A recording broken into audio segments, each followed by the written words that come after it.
오늘은 요나의 표적 두 번째 시간이죠.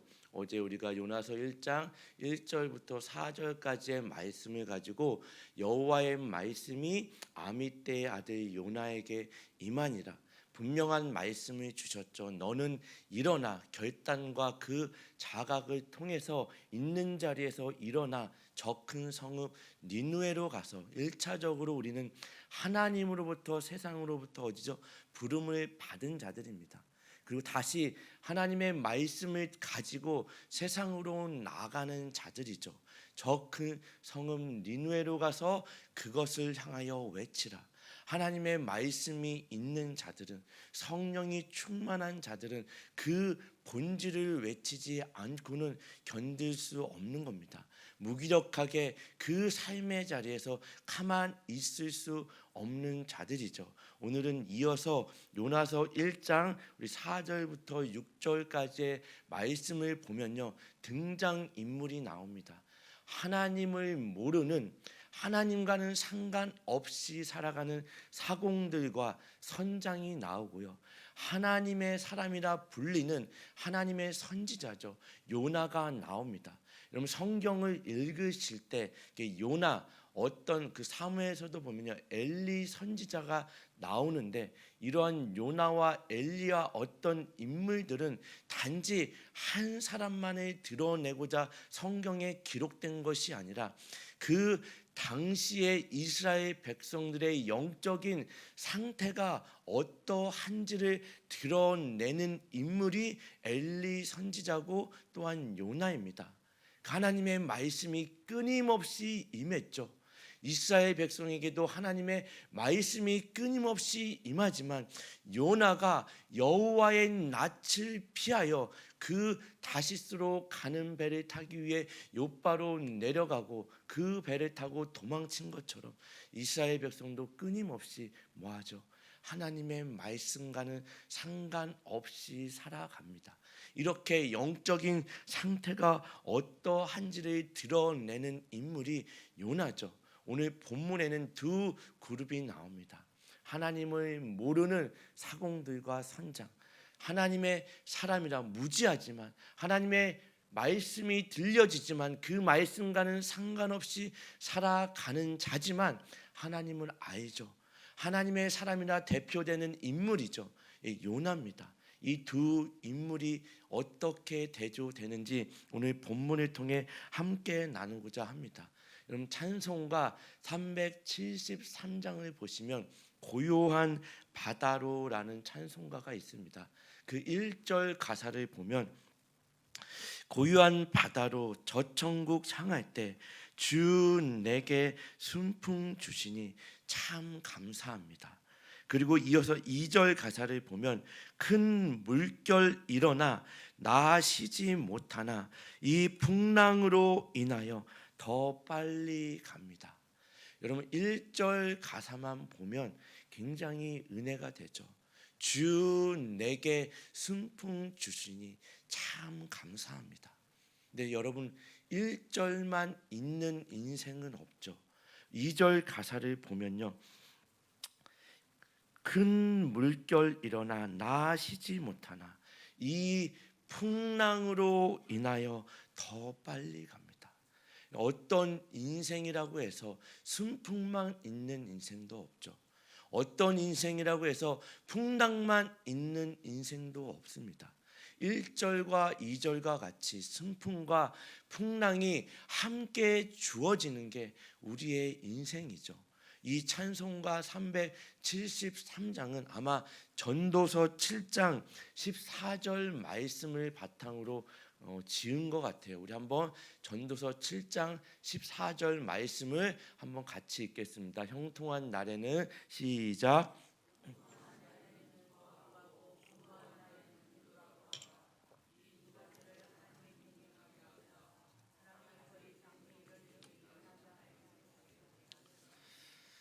형통한 날에는 기뻐하고 공고한 날에는 되돌아보아라. 이 두 가지를 하나님이 병행하여 주사 사람이 그의 장래일을 능히 헤아려 알지 못하게 하기 위해서 주신대요. 여러분, 어떤 인생이라고 해서 처음부터 끝까지 순풍만 있는 인생이 없습니다. 또 어떤 인생이라고 해서 처음부터 끝까지 풍랑만 있는 인생도 없죠. 이 두 가지를 다 우리에게 주십니다. 누가 주시죠? 하나님이 순풍과 풍랑을 주십니다. 왜 주시죠? 왜 우리에게 주실까요? 그 앞에 말씀처럼 풍랑으로 인하여 더 빨리 갑니다. 찬송가의 가사죠. 제가 청소년들을 사역할 때 보면, 많은 상담을 하다 보면 굉장히 그 인생이 많이 뭐라 그럴까요? 구겨지고 낙심되고 무너진 인생이 많아요. 근데 그 인생을 제가 예를 들며 설명하기를, 이제 종이를 하나 예를 들어서 설명을 합니다. 종이가 그냥 평평한 종이는 멀리 날아가지 않아요. 근데 구겨지고 또 구겨지고 구겨진 인생은요, 던지면 어떻게 되죠? 멀리 날아갑니다. 마찬가지로 풍랑을 우리에게 왜 주시죠? 찬송가 가사처럼 더 빨리 가게 하기 위해서. 때로는 우리 인생이 더진 것 같은데 우리가 아무리 빨리 가려고 해도 빨리 가지게 안 되더라고요. 하나님이 더 빨리 가게 하실 때가 있습니다. 또 왜 풍랑을 주시죠? 사람이 그의 장래일을 능히 헤아려 알지 못하게 하기 위해서, 즉 하나님만 신뢰하기 위해서, 하나님과 발맞춰 걷게 하기 위해서. 더 빨리 가고 싶어도 빨리 갈 수 없는 게 우리 인생이죠. 그냥 무기력하게 그 자리에 주저앉아 있고 싶어도 앉아 있을 수 없는 게 우리 인생이죠. 하나님이 그 이유로 순풍과 풍랑을 병행해서 우리에게 주십니다. 우리보다 우리 인생을, 우리를 더 잘 아시는 하나님이 이 순풍과 풍랑을 함께 병행해서 주시는 분이 우리 아버지 되시는 하나님입니다.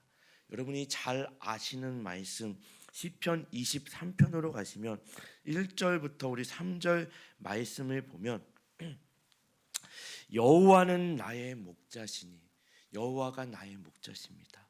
내게 부족함이 없으리로다. 그가 나를 푸른 풀밭에 누이시며 쉴만한 물가로 인도하시는도다. 내 영혼을 소생시키시고 자기 이름을 위하여 의의 길로 인도하시는도다. 의의 길로 인도하신대요. 여기까지만 읽으면 굉장히 은혜로운 말씀이죠. 여기까지만 읽으면 굉장히 은혜롭고 정말 말씀이 와닿습니다. 하지만 4절을 계속해서 보면, 내가 사망의 음침한 골짜기를 다닐지라도 해를 두려워하지 않을 것은 주께서 나와 함께 하심이라. 주의 지팡이와 막대기가 나를 안위하시니라. 우리 생각에는 주님이 나의, 여호와가 나의 목자시면 사망의 음침한 골짜기를 다니면 안 되잖아요. 하나님이 나의 아버지가 되시면 사망의 음침한 골짜기를 제거해 주셔야 되지 않나요? 그게 맞지 않나요? 근데 사망의 음침한 골짜기를 다녀야 돼요. 의의 길로 가기 위해서. 5절도 보면, 주께서 내 원수의 목전에서 내게 상을 차려주시고 기름으로 내 머리에 부으셨으니 내 잔이 넘치나이다. 내 원수를 제거해 주셔야죠. 주님이 나의 목자시면 그 사망의 음침한 골짜기를 제거해 주시고 그 원수를 제거해 주셔야 되지 않나요? 하지만 그 사망의 음침한 골짜기를 가야 된대요. 그 원수의 목전에 상을 베풀어 주신대요. 왜요? 그 사망의 음침한 골짜기에서, 그 원수의 목전에서 여호와가 나를 기르시고 그렇게 만들어내십니다. 어디서요?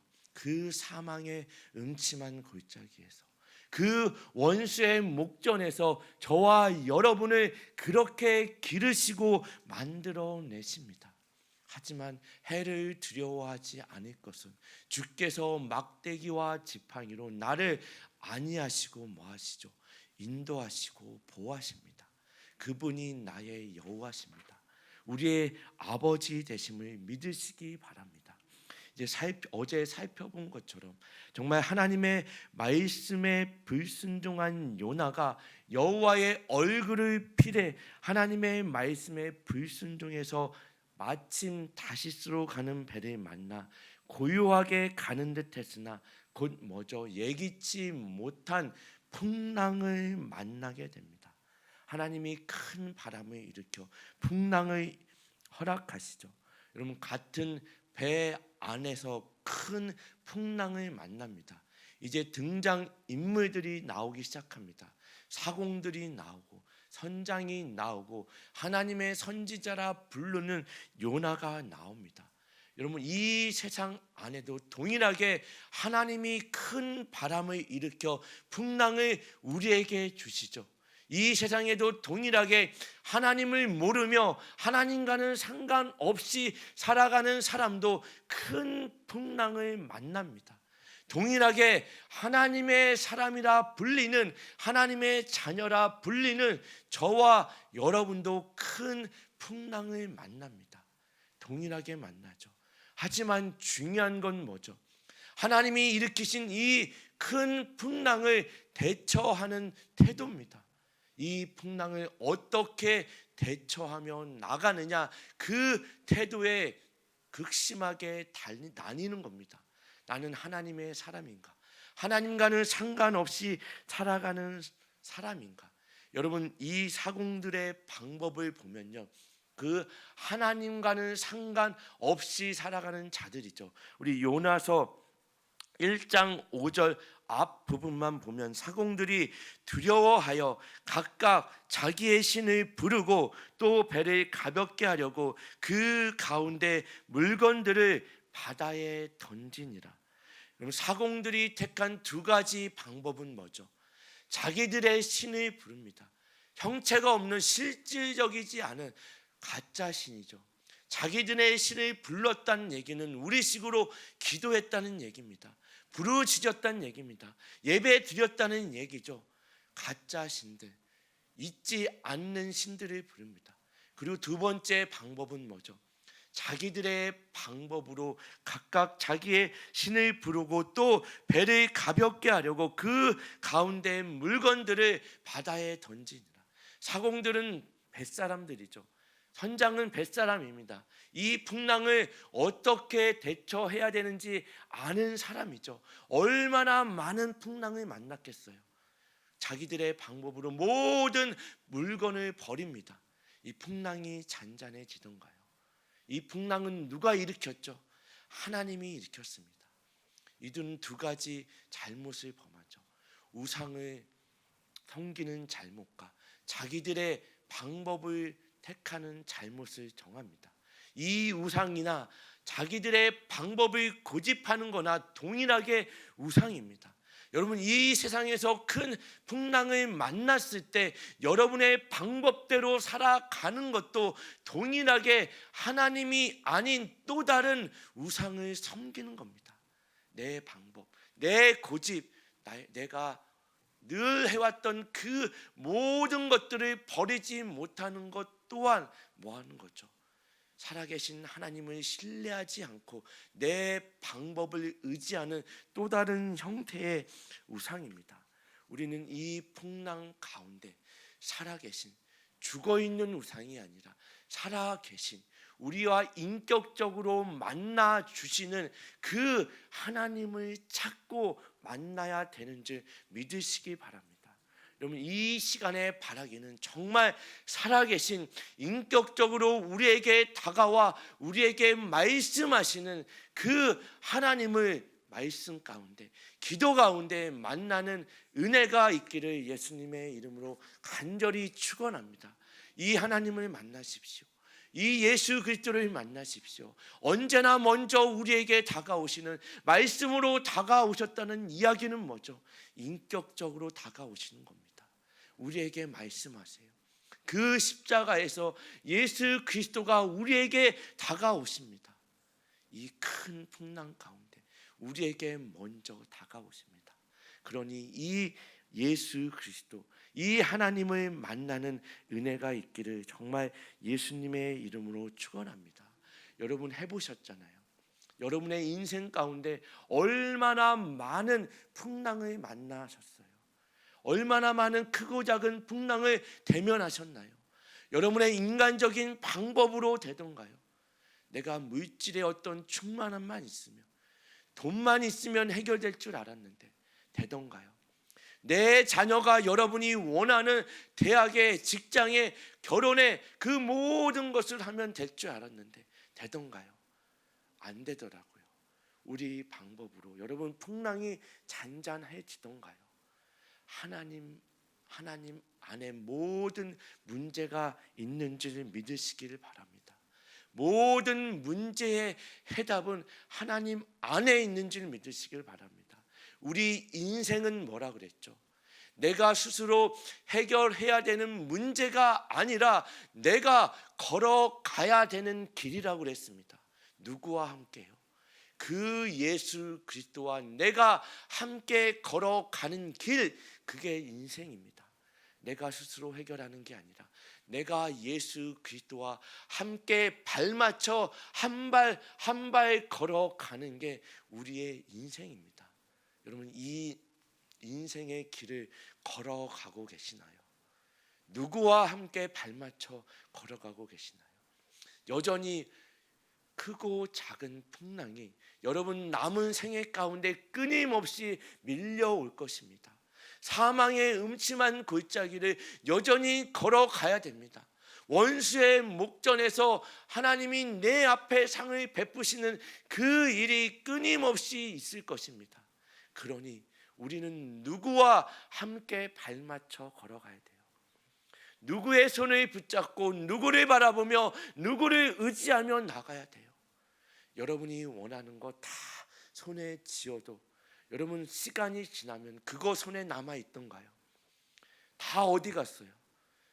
제가 미국에서 사역하면서 70, 80 은퇴하신 그 장로님, 권사님들의 증언이 그겁니다. 목사님, 내가 젊은 시절에 그렇게 죽도록 손에 얻고자 했던 거 달리며 쉼이 없이 내 인생을 멈춤 없이 쉼 없이 달려와서 손에 쥐었는데 지금 보니 그거 내 손에 남아있지 않더라고요. 손에 쥐어진 게 없더라고요. 자녀도 다 자녀에게 그 수많은 유산을 다 재물을 물려줬는데 목사님, 내 자녀가 교회를 나오지 않아요. 하나님을 떠나지 않았어요. 하나님을 떠났습니다. 아무리 집을 물려주고 재산을 물려주면 뭐해요? 하나님을 모르는데 그거 손에 쥐고 여전히 나와 똑같은 인생을 살며 하나님이 없는 그 인생을 살며 그 끝에 어떤 인생을 맞이할지 아는데 그 후회를 하더라고요. 목사님, 집을 물려줬어요. 집이 두 채, 세 채. 미국에 이민 와서 젊은 시절부터 그 한국 분들이 얼마나 성실해요. 부지런해요. 잠 안 자고 투잡, 쓰리잡 그 일을 쉬지 않고 하루를 24시간으로 여기며 달려왔던 그들의 증언이 목사님, 내 자녀가 예수를 몰라요. 하나님을 몰라요. 집이 있으면 뭐해요? 재산이 있으면 뭐해요? 변호사면 뭐해요? 의사면 뭐해요? 크고 작은 풍랑이 밀려올 때 누구를 의지할 것인가? 여러분 인생 주님이 부르시는 그날까지 어쩔 수 없이 크고 작은 풍랑은 밀려올 것입니다. 누구의 손을 잡으며 누구와 함께 이 풍랑을 맞이하시겠습니까? 여러분의 자녀에게 무엇을 물려주시겠어요? 아무리 여러분이 많은 재산을 물려줘도 그 자녀가 하나님을 떠난 자리에서 살아간다면 무슨 소용이 있습니까? 여러분 이 말씀이 여러분 마음에 심겨지길 원합니다. 정말 이 말씀을 붙잡고 남은 인생 여러분 정말 하나님의 말씀에 붙들림 받아 살아내시기를 정말 예수님의 이름으로 간절히 축원드립니다. 이 또 다른 인물 등장 인물의 요나를 보면요, 5절 후반부에 그러나 요나는 배 밑층에 내려가서 누워 깊이 잠이 든지라. 풍랑이 일었는데 어떻게 잠을 잘 수 있죠? 여러분, 예수님도 신약에 오면 풍랑 가운데 배 가운데 편히 잠을 잡니다. 요나는 그 잠이 아니죠. 하나님의 말씀이 임했는데 여호와의 낯을 피해 도망간 요나가 잠을 자고 있습니다. 현실 도피죠. 정말 그 사명을 회피하고 잠을 자는 겁니다. 여러분, 시편 127편 2절로 가면 너희가 일찍이 일어나고 늦게 누우며 떡을 먹음이 헛되도다. 그러므로 여호와께서 그의 사랑하시는 자에게는 뭘 주신다고요? 잠을 주시는. 그래서 자꾸 이 말씀을 붙잡고 교회에 나와 예배 시간에 잠을 자요. 여러분, 이 말씀은 그 사랑하는 자들에게 잠을 주신다는 얘기가 아니에요. 하지만 여러분, 괜찮습니다. 제가 뭐라고, 나와서 주무세요. 새벽 예배 여러분 완주하시길 바랍니다. 나와서 이 자리에서 주무셔도 돼요. 눈 감고 계셔도 됩니다. 하지만 이 말씀은 그런 말씀이 아니에요.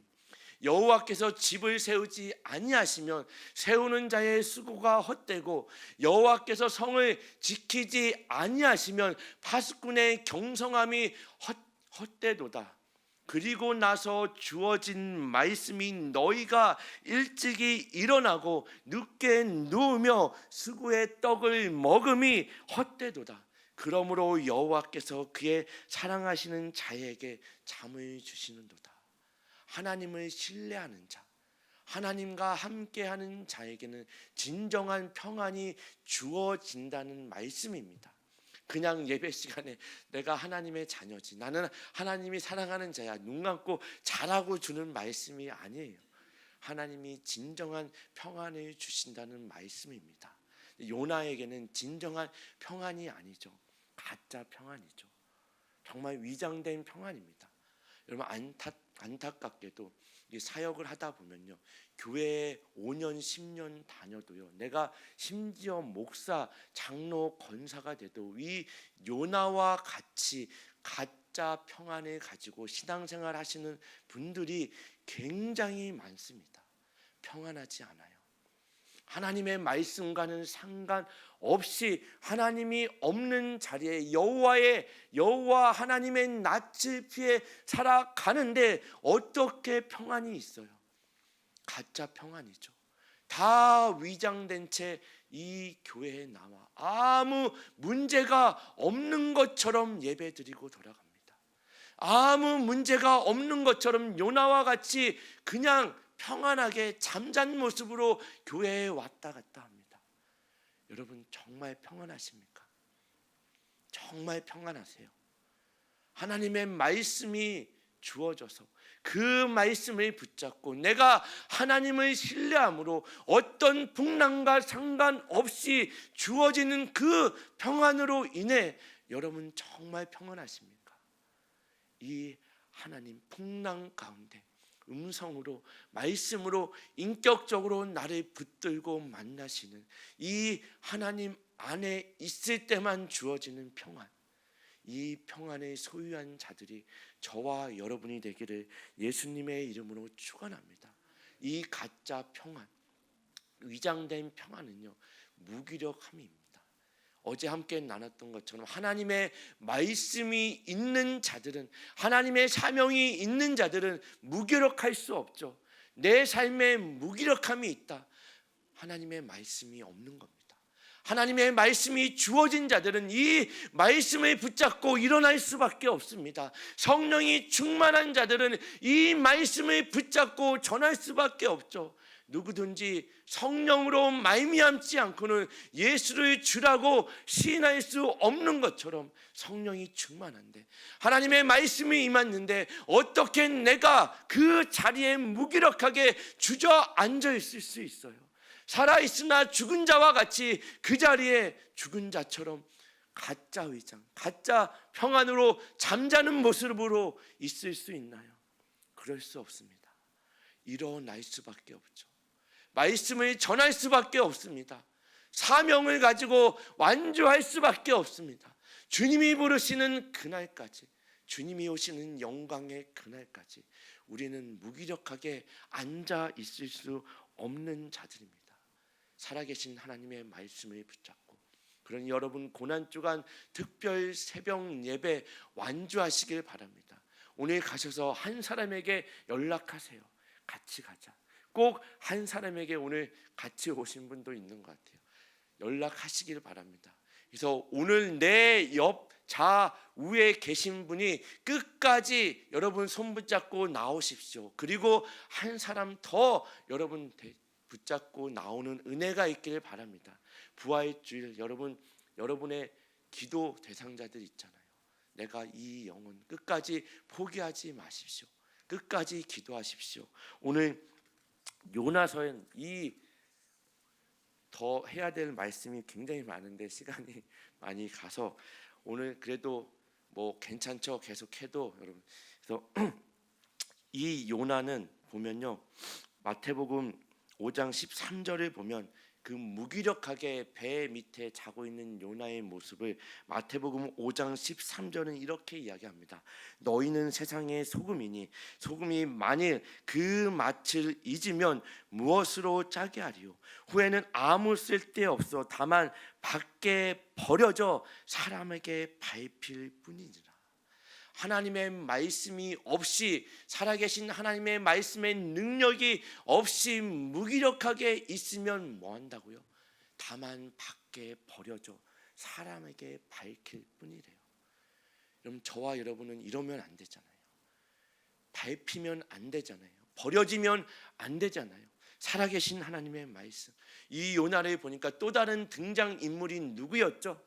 선장입니다. 선장이 하나님을 모르는, 하나님과는 상관없이 살아가는 선장이 요나서 1장 6절에 선장이 그에게 가서 이르되 자는 자여 어찌함이냐 일어나서 내 하나님께 구하라.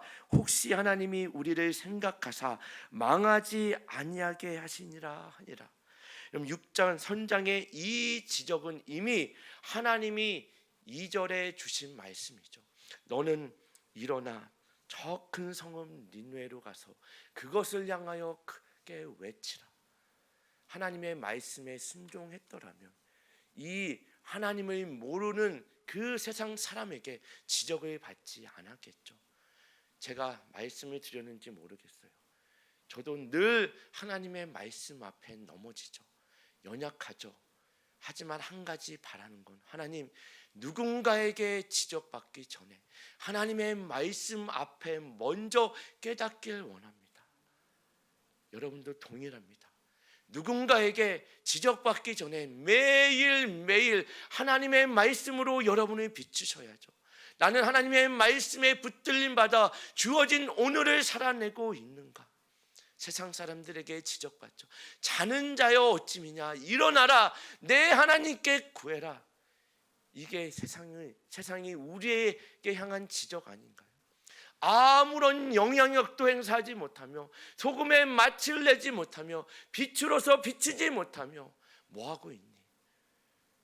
너 교회 다닌다며, 하나님의 자녀라며.